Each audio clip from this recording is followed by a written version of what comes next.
pote yon bel video pour nous. M'bral point Jessica.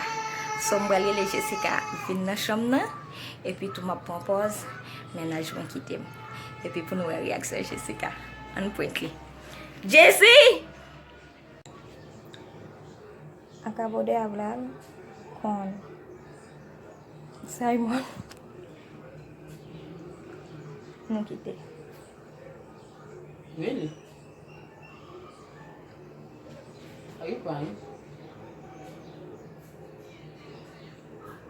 I'm not crying, but You're fussing.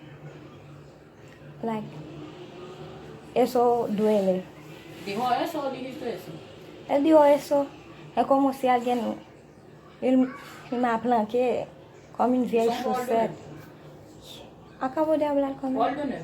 Sí, es verdad. Paul d'honneur. Sí, No, Paul d'honneur. sí. Es un prank. No es un prank. Sí, es un prank. No es un prank. Sí, ay, yo no estoy loca, ¿no? Hola YouTube, yo sé que es un prank. Yo me iba a asustar, tú sabes, a empezar a hablar, pero es un prank. No es un prank. ¿Tú sabes por qué lo sé?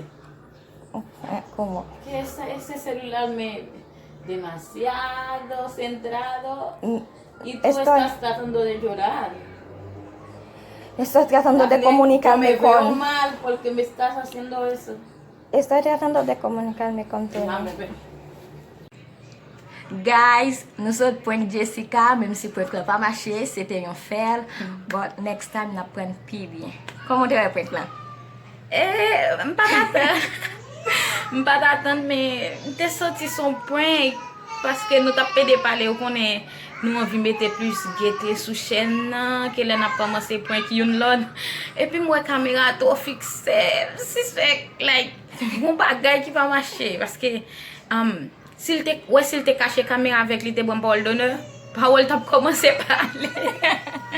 Et fini mes amis, excusez-moi, regardez jeune point naturel. Puis là t'as fond l'autre point prendre qu'on aime bral sorti, on bagaille mes amis oh.